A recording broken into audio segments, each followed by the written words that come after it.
Hey, ¿qué tal? Te saluda Di Bulls y bienvenido a mi podcast. El día de hoy aprenderemos una vez más que Jesús es el cumplimiento exacto y preciso de las profecías mesiánicas. Seguimos con nuestra serie, El cumplimiento de las profecías mesiánicas. Suscríbete, disfrútalo, compártelo. Bueno, la semana pasada iniciamos una serie llamada El cumplimiento de las profecías mesiánicas. Eso empezamos a hablar la semana pasada. Con esta serie, nosotros estamos demostrando que Jesús es mucho más que un personaje brillante de la historia universal. No es un tipo nomás ahí con aspiraciones protagónicas que se levantó un día con ganas de hacerse famoso. No, Jesús es muchísimo más que eso. Jesús es el eterno unigénito Hijo de Dios que vino a la tierra para redimir a la humanidad de sus pecados con el precio de su sangre preciosa. Él es Jesucristo. Él existe antes de la creación del mundo y Él desde antes de que tú nacieras ya te amaba y te hablaba por tu nombre y tiene un propósito poderoso para tu vida. La semana pasada dijimos esto que quiero repetir el día de hoy en varias ocasiones. Lo vamos a poner en la pantalla. Jesús es el cumplimiento exacto de las profecías mesiánicas. Y la semana pasada revisamos dos profecías. La primera que revisamos fue la profecía del Cordero. Desde el principio de la creación, por allá unos 4000 años antes de Cristo, se dio esa profecía que se cumple cabalmente en Jesús. Luego vimos la semana pasada también la profecía del nacimiento. Todo lo que se profetizó del nacimiento del Mesías se cumplió a la perfección y cabalmente en Jesús. El día de hoy, que en la tradición cristiana se conmemora el Domingo de Ramos y se da inicio a la Semana Santa, queremos ver un par de aspectos más de la vida de Jesús que también fueron profetizados mucho tiempo antes de que sucedieran. El primero que quiero ver con ustedes el día de hoy es precisamente el que conmemora lo que hoy se conmemora, la entrada triunfal. Este acontecimiento, la entrada triunfal, el Domingo de Ramos, fue profetizado entre el año 533 al 485 antes de Cristo. O sea, medio milenio antes de que Jesús naciera, 500 años antes de que Jesús naciera, el profeta Zacarías dijo lo siguiente.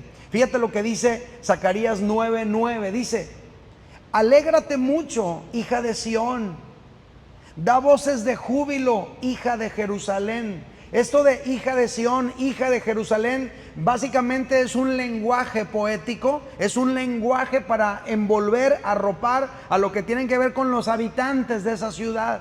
Así se les llama, hija de Jerusalén o hijos de Jerusalén.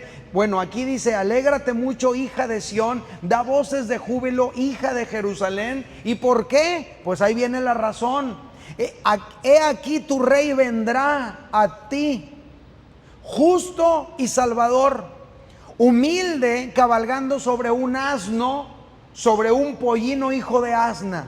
Eso es lo que dijo Zacarías 500 años antes de que Jesús naciera. Aquí vemos que el profeta Zacarías menciona a Jerusalén y menciona que viene su rey.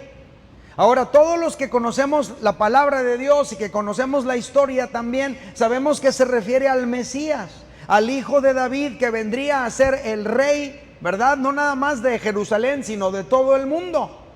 Este rey vendría a Jerusalén humilde sobre un asno, pero no cualquier asno, sería un pollino, es decir, un burrito, un hijo de burrito, pues, hijo de asna.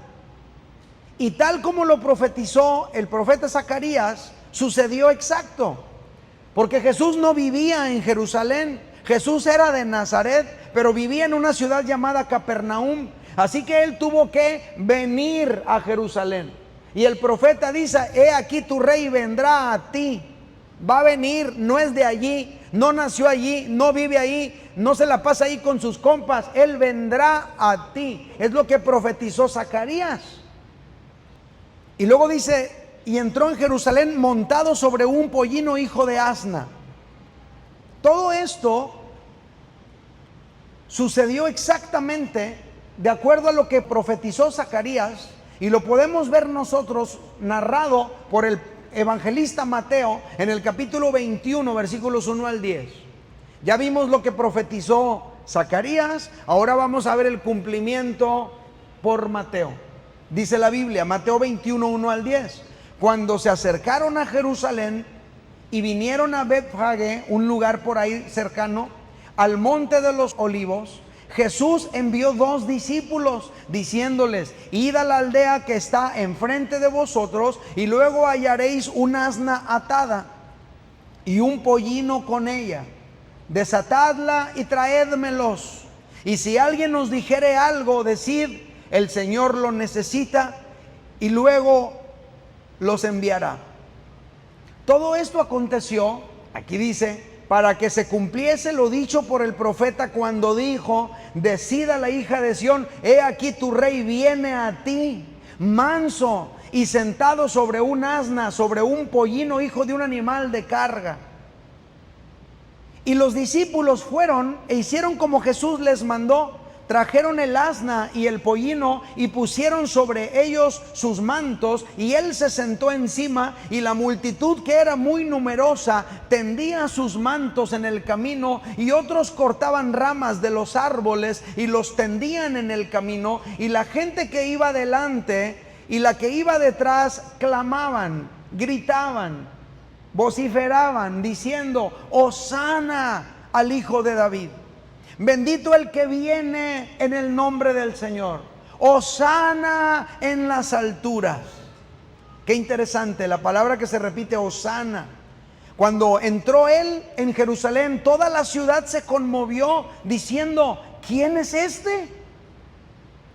Acuérdate que Jesús estaba ejerciendo su ministerio allá en Galilea, andaba ejerciendo su ministerio allá en Judea, pero ahora está entrando a Jerusalén. Todo el mundo estaba en Jerusalén porque habían ido allí a la fiesta de la Pascua a celebrar. Gente de todos los poblados donde Jesús ya había predicado, gente de todos los poblados donde Jesús ya había hecho milagros, donde Jesús ya había sanado a la gente, estaban ahora en Jerusalén. Y cuando Jesús llega a Jerusalén, pues un montón de gente ya sabía quién era él. Pero los habitantes de Jerusalén, donde Jesús nunca había predicado, nunca había hecho un milagro, nunca había hecho nada, simplemente decían los habitantes de Jerusalén: ¿qué onda? ¿Quién es este? ¿Por qué todo el mundo le está haciendo un fiestón enorme? ¿Por qué lo están aplaudiendo de esa manera? Y le gritaba a la gente: Hosana al Hijo de David, bendito el que viene en el nombre del Señor, Hosana en las alturas. La palabra Hosana, que generalmente la utilizamos como una expresión de alabanza, esa palabra en sus raíces originales podría traducirse como una petición de ayuda. Podría traducirse como: sálvanos, ayúdanos, rescátanos. Mateo nos permite comprender que en Jesús se cumplió cabalmente la profecía de Zacarías. Es una multitud dando voces de júbilo, es una multitud aclamando al Mesías que viene a Jerusalén montado sobre un pollino. Jesús es ese descendiente del rey David que fue prometido a Israel, el cual vendría a establecer su reino. Su persona, su misión y sus acciones no fueron ocurrencias del momento. Había un guión escrito por Dios, cuidadosamente seguido en su cumplimiento exacto de las cosas. De esta profecía nosotros extraemos una verdad muy importante, y es que así como Jesús entró en Jerusalén aclamado y victorioso, el Señor también quiere hacer una entrada triunfal en tu vida y en la mía. A lo mejor tú estás viviendo un momento de derrota, deja a Dios triunfar en ti. A lo mejor tú estás viviendo un momento en el cual algo te está subyugando, aplastando, derribando. Deja a Dios que se glorifique en ti, que haga Dios su entrada triunfal en tu vida y en la mía. Y así como Jerusalén expresó su admiración por Jesús, así también tú y yo debemos expresar nuestra adoración y nuestra alabanza. Si no es nomás porque sí que yo les digo: levanten sus manos, canten, díganle, los estoy motivando para que expresemos nuestra alabanza al Señor. Porque a veces para todos somos muy expresivos, estamos dispuestos a ir a la baja 250, a la baja 500, dormir ahí y estar ahí, pasar penurias, y cuando pasa el carro que queremos, órale, pero cuando estamos aquí no queremos levantar las manos al Creador, no queremos adorarle con todo el corazón. Entonces esta profecía nos hace un llamado a ti y a mí a ser expresivos también con Dios y a expresarle nuestra adoración, nuestra admiración, nuestro respeto, nuestra dependencia. Dios quiere hacer una entrada triunfal en tu vida. A lo mejor estás viviendo un momento bien complicado que te está haciendo sentir derrotado. Deja al Señor que haga su entrada triunfal en tu vida. Quizá entre nosotros el día de hoy hay alguien que tú estás enfrentando alguna situación muy difícil. Hoy puedes aclamar, hoy puedes clamar a Dios, decirle: Hosana, sálvame. Hoy puedes decirle al Rey que te salve de tus pecados, que te salve de tus miedos, que te salve de tus adicciones, que te salve de alguna situación que te supera, que tú quieres cambiar pero te sientes incapaz de lograrlo. Clama al Señor y te salvará Él. O quizá hay situaciones en las que tú te has sentido derrotado constantemente. Quizá en cuanto a tus finanzas has estado derrotado también y te encuentras en crisis ahora mismo. Quizá en cuanto a la educación de tus hijos has sufrido fuertes y dolorosos reveses y hoy alguno de tus hijos tal vez está mostrando resistencia ante el amor de Dios. O a lo mejor ante tus tentaciones y pecados constantemente has sido derrotado por tu alcoholismo, por tu tendencia a las drogas. O a lo mejor tienes un problema con el orgullo, con la vanidad y constantemente actúas de maneras inapropiadas porque esa situación te domina y luego batallas con la culpa. Déjale a Dios que venga y haga una obra en ti y te restaure. El mensaje de esta profecía cumplida es que Jesús anhela hacer una entrada triunfal en tu vida y ganar las batallas que tú y yo hemos perdido y esas batallas que constantemente tú y yo no podemos ganar. Ahora, siempre que Jesús llega causa conmoción, genera movimiento, algo se mueve donde llega Jesús. En tu vida también. Cuando le des permiso a Jesús entrar a tu vida y hacer su obra en ti, algunas cosas se van a mover en ti.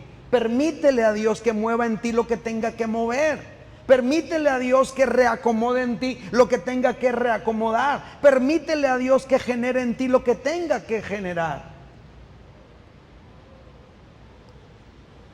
Todo lo que Dios puede hacer en tu vida inicia cuando tú le permites a Jesús hacer su entrada triunfal en ti. Pero para que esa entrada triunfal suceda, alguien tiene que ser derrotado. Ahora, Satanás ya fue derrotado en la cruz. Ahora el asunto es en tu vida y en la mía. Algo debe ser derrotado. A lo mejor lo que hace falta ser derrotado en tu vida es el ego. A lo mejor lo que hace falta ser derrotado en mi vida y en la tuya es el orgullo, la vergüenza. Tú quisieras entregarte más a Dios, pero te da vergüenza el carrillón que te puedan pegar tus compas.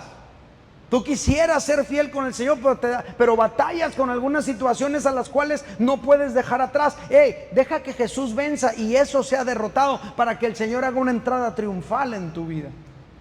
Cuando tú y yo nos derrotamos ante Dios, cuando tú y yo le pedimos ayuda a Él, cuando tú y yo reconocemos que hay situaciones con las que tú y yo no podemos, cuando tú y yo extendemos nuestras manos al cielo y decimos: Dios mío, por favor, sálvame, tú eres poderoso, tú eres grande, mucho más poderoso que yo, sálvame. Él hace su entrada triunfal en tu vida y en la mía. ¿Los estoy aburriendo? Esta es la verdad central que estamos repitiendo desde la semana pasada, la voy a repetir otra vez. Ahí va a estar. Jesús es el cumplimiento exacto de las profecías mesiánicas. Ya vimos la profecía del Cordero, la profecía del nacimiento, la profecía de la entrada triunfal. Vamos a ver una última el día de hoy. La profecía de la muerte. ¿Ya salió? La profecía de la muerte. Un aspecto más profetizado sobre Jesús, y que por cierto es el más importante de todos, fue su muerte. El profeta Zacarías decía que el Mesías sería traspasado.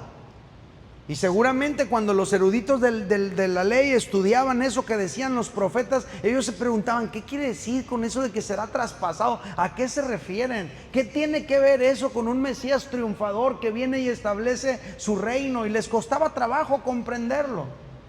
Pero Zacarías lo escribió de esta manera. Zacarías 12:10 dice: sobre la casa real de David y los habitantes de Jerusalén derramaré un espíritu de gracia y de súplica.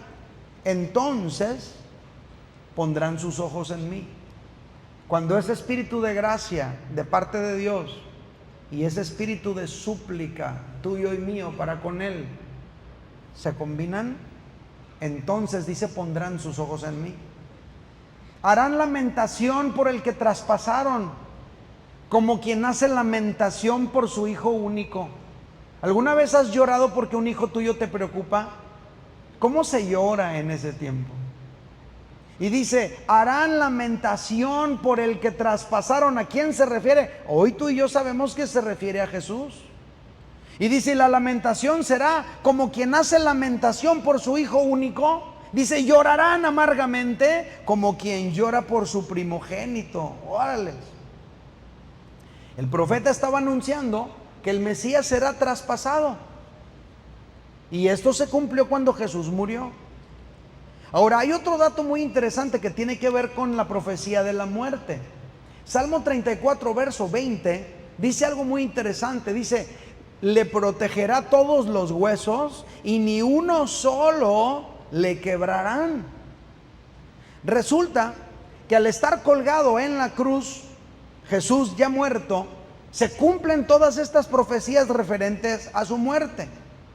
El soldado romano lo atravesó con la lanza y no le quebró ningún hueso. Resulta que cuando se prolongaba la agonía del crucificado, para acabar con esa agonía y que ya se murieran de una vez, lo que hacían los soldados romanos es que le quebraban las piernas al reo para que muriera del dolor. Pero aquí estaba profetizado que a Jesús nadie le iba a quebrar ningún hueso. Y fíjate lo que dice la palabra, Juan 19, 28 al 37, dice, después de esto, ¿qué es esto? Pues todo lo que había pasado, que lo habían apresado, que lo habían juzgado, que lo habían azotado y torturado, que llevó su propia cruz al monte Calvario y que ya lo habían crucificado y todo lo que sucedió. Después de esto, como Jesús sabía que ya todo había terminado, para que se cumpliera la escritura, dijo, tengo sed. Había allí una vasija llena de vinagre, así que empaparon una esponja en el vinagre y le pusieron una caña y se la acercaron a la boca. Al probar Jesús el vinagre, dijo, todo se ha cumplido. Luego inclinó la cabeza y entregó el espíritu. En ese momento murió. Era el día de la preparación de la Pascua. Los judíos no querían que los cuerpos permanecieran en la cruz en sábado, por ser un día muy solemne. Así que le pidieron a Pilato ordenar, ¿qué cosa? Que les quebraran las piernas a los crucificados y bajaran sus cuerpos. Fueron entonces los soldados y le quebraron las piernas al primer hombre que había sido crucificado con Jesús y luego al otro. Pero cuando se acercaron a Jesús y vieron que ya estaba muerto, no le quebraron sus piernas. ¿Casualidad? No lo creo. Sino que uno de los soldados le abrió el costado con una lanza, lo traspasó. ¿Casualidad? No lo creo. Y al instante le brotó sangre y agua. El que lo vio ha dado testimonio de ello. Juan dice, yo lo vi, les estoy diciendo lo que yo vi con mis ojos. Y su testimonio es verídico. No les estoy tirando un rollo, les estoy diciendo la verdad. Él sabe que dice la verdad, para que también ustedes crean. Estas cosas sucedieron, otra vez, para que se cumpliera la escritura. No le quebrarán ningún hueso. Y como dice otra escritura, mirarán al que han traspasado. Familia querida, la muerte de Jesús no fue casualidad ni coincidencia. Jesús murió como murió para cumplir las profecías mesiánicas, pero sobre todo para cumplir su propósito redentor. La razón por la que Jesús nació, la razón por cómo Él vivió, la forma en la que Jesús murió, tiene una sola razón: salvarte a ti, salvarme a mí. Tiene una sola razón: redimirnos a ti y a mí de nuestros pecados para darnos la salvación de nuestra alma eternamente. Generalmente vivimos preocupados por cosas que se van a acabar, que son temporales. Estamos preocupados por qué casa vamos a comprar, qué carro vamos a conducir. Estamos preocupados por la enfermedad que estamos teniendo, si nos vamos a morir o no. Pero todo eso, aún la enfermedad que nos pudiera llevar a la muerte, son temporales. Y lo que Jesús vino a hacer tiene que ver con salvarte para la eternidad. Hay muchísimos detalles más de la vida y de la muerte de Jesús que fueron profetizados y se cumplieron al pie de la letra. Yo por cuestiones de tiempo no podría tocarlos. Sin embargo, lo más importante es que tú y yo comprendamos que Jesús no es un personaje cualquiera, que no estamos siguiendo a un filósofo ahí con ideas brillantes. Estamos rindiéndole nuestro corazón al Dios del cielo, que se hizo un ser humano para cargar sobre Él mismo tu pecado y el mío, y a todo aquel que crea en Él y le recibe en su corazón como Salvador, darle libertad de sus pecados. Es importante que tú y yo sepamos, cada uno de nosotros que hemos puesto nuestra fe en el unigénito Hijo de Dios, que nació para que entendamos que el Dios eterno quiere hacer su entrada triunfal en tu vida y en la mía. El Dios eterno quiere ser parte activa en tu vida y en la mía. El Dios eterno quiere estar contigo y conmigo en los días buenos y en los días malos. El Dios eterno quiere salvarnos a ti y a mí de nuestros pecados. El Dios eterno quiere que cada uno de nosotros podamos confiar en Él. Una vez más, la verdad central que estamos repitiendo desde la semana pasada: Jesús es el cumplimiento exacto de las profecías mesiánicas. Estas profecías que revisamos, y más que pudiéramos revisar, la profecía del Cordero, la profecía del nacimiento, la profecía de la entrada triunfal y la profecía de su muerte, nos narran la historia de la redención. Todos estos datos históricos y proféticos, sin embargo, no sirven de mucho si tú y yo no somos capaces de poner nuestra confianza y nuestra fe en Jesús como nuestro único y suficiente Salvador. ¿Qué impacto tiene en tu vida saber todo esto si no respondes a su llamado de amor? ¿De qué sirve que Jesús haya nacido como nació, haya vivido como vivió, haya muerto como murió y haya resucitado al tercer día como resucitó? ¿En qué te beneficia a ti si tú no le abres tu corazón para que te salve? En nada. Y eso es lo que pasa con mucha gente. Conocen la historia de Jesús, y cómo no la van a conocer si cada Semana Santa ahí salen las pelis. Y cómo no la van a conocer si ya Jesús se volvió un personaje de Hollywood, no, por The Chosen. Y cómo no lo van a conocer si se cuenta por todos lados. Pero ¿de qué sirve que te sepas la historia? ¿De qué sirve que te sepas los datos? ¿De qué sirve que sepas dónde nació y qué hizo y qué habló y a quién sanó? ¿De qué sirve a quién resucitó? ¿De qué sirve que haya caminado sobre las aguas? ¿De qué sirve que haya transformado el agua en vino si no le permites que transforme tu propio corazón? El poder de toda la obra de Jesús se hace real en la vida de aquel que pone su confianza en el Señor para que le salve. Jesucristo te ama. Te ama más de lo que te aman tus padres. Te ama más de lo que te aman tus mejores amigos. Te ama más de lo que tú te amas a ti mismo. Jesús tiene un propósito maravilloso para ti que vas a descubrir cuando pongas tu fe en Él sin reservas. Cuando entiendas que tú no te puedes salvar solo y que lo necesitas en cada aspecto de tu vida.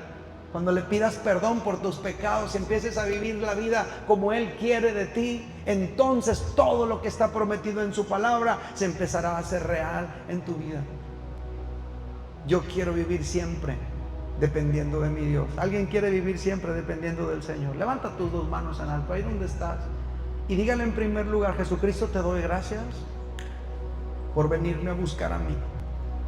Has venido a buscarme a mí para hacerme saber que me amas, que tienes un propósito para mi vida. y que me quiere salvar de mis pecados. Dígale con humildad: Jesús, yo no me puedo salvar solo. Yo no puedo dejar mis adicciones por mí mismo. Yo no puedo vencer los pensamientos que me atormentan si tú no me ayudas.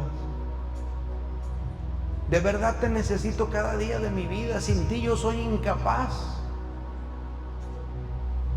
Te necesito, Señor. Te necesito. El Señor ha recibido alabanza desde antes de la fundación del mundo. El Señor recibe alabanza a lo largo de toda la historia de la humanidad. El Señor recibirá alabanza después de que tú y yo ya no existamos sobre esta tierra. Él es eterno. Dígala conmigo en voz alta: tú eres eterno. Y agréguele estas palabras con sus dos manos levantadas. Dile: y desde tu eternidad tú me amaste. Desde antes de que el mundo existiera, dígale en voz alta: tú me amaste. Dígale en voz alta: mis papás ni sabían cómo me iban a poner, y tú ya me amabas, Dios mío. Conoces cada uno de mis días buenos, mis días malos y mis días peores, y tú me amas aún. Oh, gracias por ese amor que cambia mi vida. Oh, familia, la obra de Jesús no fue tan solo para generar un impacto social. La obra de Jesús no fue tan solo para generar un impacto teológico o ideológico. La obra de Jesús tiene su mayor impacto en el corazón de aquel que con sinceridad le abre la puerta al Rey para que haga esa entrada triunfal en su vida. Hay un versículo más que quiero leer, que está en Apocalipsis 3:20, y dice: mira que estoy a la puerta y llamo. Es Jesús diciendo: mira, estoy a la puerta y llamo. Si alguno oye mi voz, como tal vez alguien la está escuchando el día de hoy, y abre la puerta, entraré a él y cenaré con él y él conmigo. Jesús, el eterno Hijo de Dios, hoy toca la puerta de nuestro corazón otra vez. Jesús desea hacer una entrada triunfal en tu vida y en la mía. Pero como decíamos hace un momento, para que Jesús entre triunfalmente, alguien debe ser derrotado. Satanás ya fue derrotado en la cruz. Ahora se requiere que sea derrotado nuestro ego, nuestro orgullo, nuestra vergüenza. Y con humildad abramos el corazón al Salvador y reconozcamos que necesitamos su ayuda. Que le pidamos que nos salve de la condición en la que nos encontramos. Y que tomemos la decisión de seguir a Jesús para siempre. Señor, yo quiero abrirte mi corazón todos los días cuando me vienes a buscar. ¿Habrá alguien aquí que quiera hacer esta misma oración? Levanta tus dos manos, dile: Señor, quiero abrirte mi corazón todos los días cuando me vienes a buscar. Quiero siempre responder a tu amor, a tu visita, a tu gracia sobre mí. Quiero siempre responder a tu amor. Pero el día de hoy yo quiero terminar haciendo una oración más. A lo mejor aquí entre nosotros hay alguien que tú nunca has recibido a Jesucristo en tu corazón y hoy lo quieres hacer. El Señor está tocando a la puerta de tu corazón una vez más.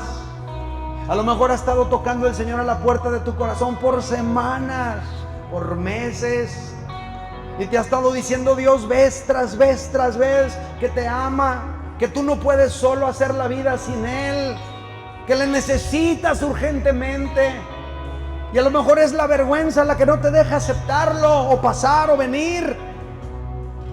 A lo mejor es el ego, a lo mejor es alguna cosa que te está estorbando. Que todo eso sea derrotado para que Jesús haga su entrada triunfal en tu vida. Habrá alguien entre nosotros que el día de hoy es el día que le vas a entregar tu corazón al Salvador.